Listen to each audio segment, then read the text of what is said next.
Selamat pagi, terima kasih atas kesempatan Bapak atau Ibu yang telah memberikan saya dapat mengerjakan analisa study case pada kesempatan kali ini. Perkenalkan, nama saya Sarvina Zaldi. Saya akan mempresentasikan hasil analisa saya mengenai pertumbuhan data sales. Pada case ini, saya akan membahas seperti performa penjualan atau tren produk yang dijual. Dari dataset tersebut, saya mengeksplor seperti net sales, gross margin, sales cost, serta achievement yang didapat dalam bisnis tersebut. Dalam dashboard ini, saya mengeksplor kurang lebih untuk data selama 1 tahun terakhir. Pada bisnis ini menunjukkan bahwa profitabilitas pada gross margin itu terjadi sebesar 35,48%, yang artinya dalam setiap satu penjualan mendapatkan 0,5 laba kotor.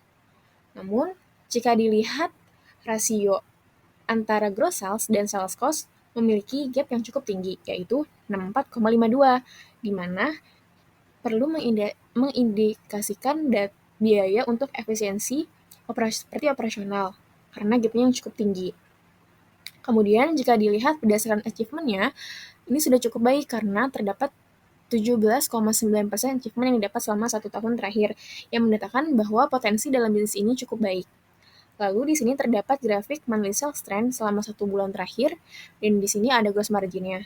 Yang dimana pada tren penjualan ini menunjukkan bahwa fluktuasi yang cukup signifikan, terutama penurunan di pertengahan tahun 2022, di mana pada awal tahun hingga pertengahan tahun ini salesnya cukup tinggi. Kemudian di pertengahan tahun hingga akhir tahun itu sangat rendah, yang dimana kita harus mengidentifikasi apa penyebab dari sales ini turun secara drastis.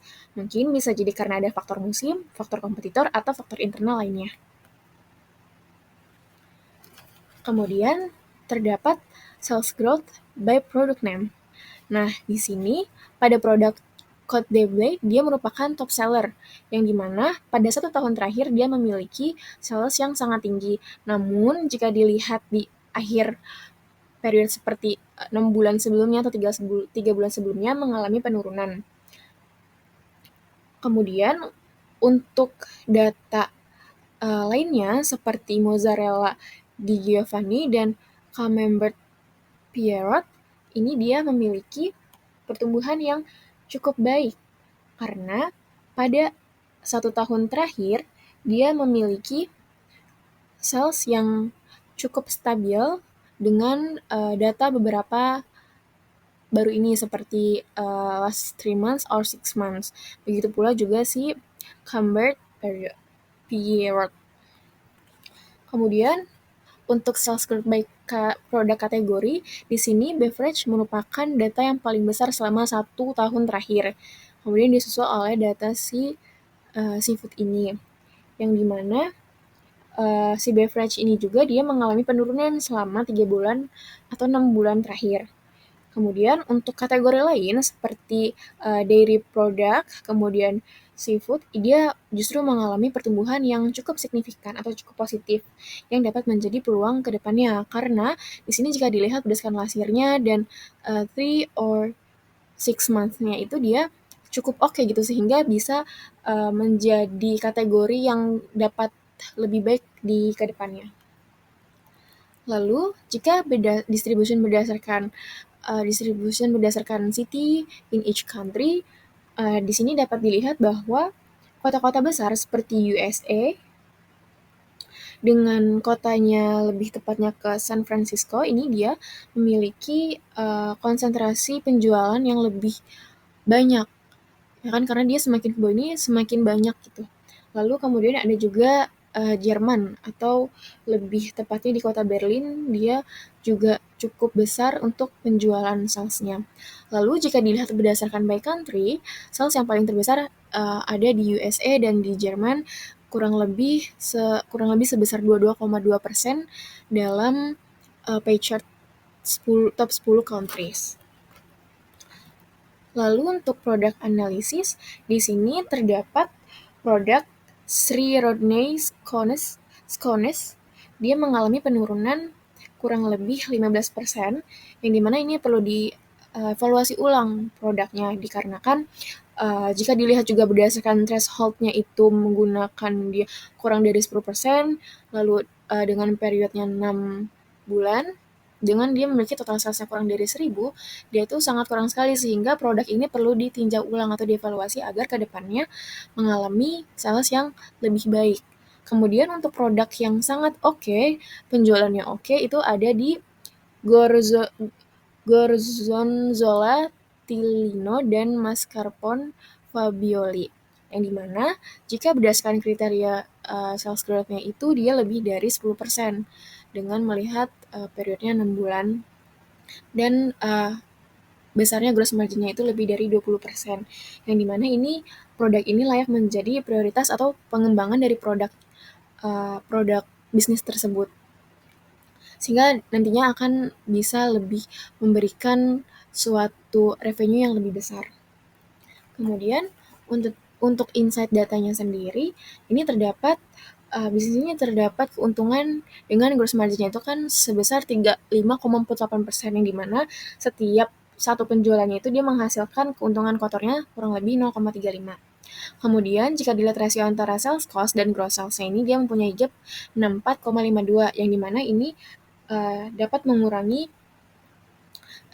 indikasi kita harus mengurangi efisiensi cost, yaitu agar dapat bisa lebih meningkatkan keuntungan. Kemudian di sini ada achievement dari bisnis tersebut yaitu sebesar 17,95% di 1 tahun terakhir, di mana ini menunjukkan bahwa potensi pada bisnis ini sudah cukup oke.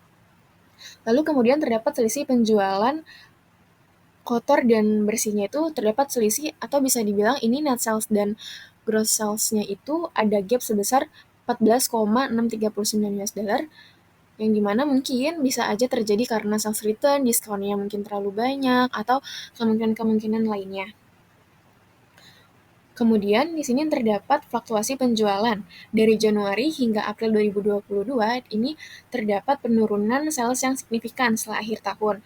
Maka ini perlu dianalisa lebih lanjut kenapa sales tersebut terjadi penurunan yang cukup signifikan. Kemudian Gorgonzola Telio dan Mascarpone Fabioli ini merupakan produk yang terlaris dengan masing-masing penjualannya sebesar 12,345 US dollar dan 10,789 US dollar, sehingga ini di antara kedua produk ini dapat difokuskan untuk membantu meningkatkan penjualan.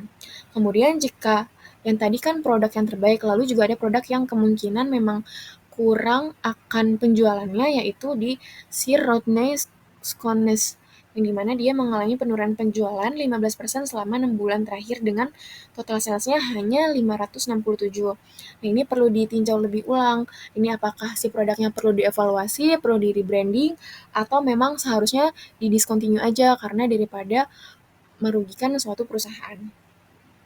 Kemudian kategori produk yang terbaik itu ada di beverage dan confection, yang dimana jika dilihat datanya selama 1 tahun terus 6 bulan dan terakhir 3 bulan ini menunjukkan penjualannya yang cukup tinggi di sepanjang waktu, kan kayak dia di last year, last 6 month, last 3 month itu jadi masih stabil gitu, yang dimana mungkin memang ini suatu kategori yang tetap dominan dan terus akan diminati karena dari lamanya period dia tetap stabil secara penjualannya.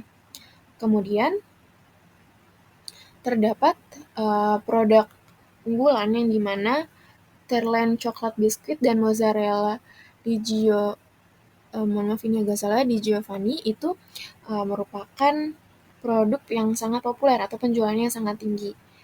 Kemudian dilanjut juga seperti ada produk Winners of the Same Year and Reduced Condensed, yang dimana dia menunjukkan tren baru yang bisa dipromosikan. Jadi ini penjualannya sudah oke, kemudian juga disusul oleh produk yang ini, yang dimana mungkin ke depannya dia bisa dapat meningkatkan penjualan dan juga bisa juga diadakan suatu branding yang dapat meningkatkan penjualan kedua produk ini karena dilihat dari potensinya yang cukup oke untuk ke depannya.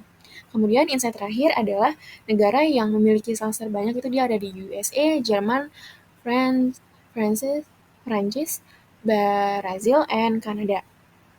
Yang dimana ini memiliki kota yang cukup banyak membeli salesnya, yang dimana menunjukkan penetrasi pasar yang sangat kuat atau prioritas secara bisnisnya itu sangat kuat di negara-negara tersebut. Demikian yang dapat saya sampaikan. Jika terdapat tambahan atau feedback yang dapat membangun saya ke depannya, mohon diberitahukan kepada saya. Demikian, terima kasih atas perhatiannya. Selamat pagi.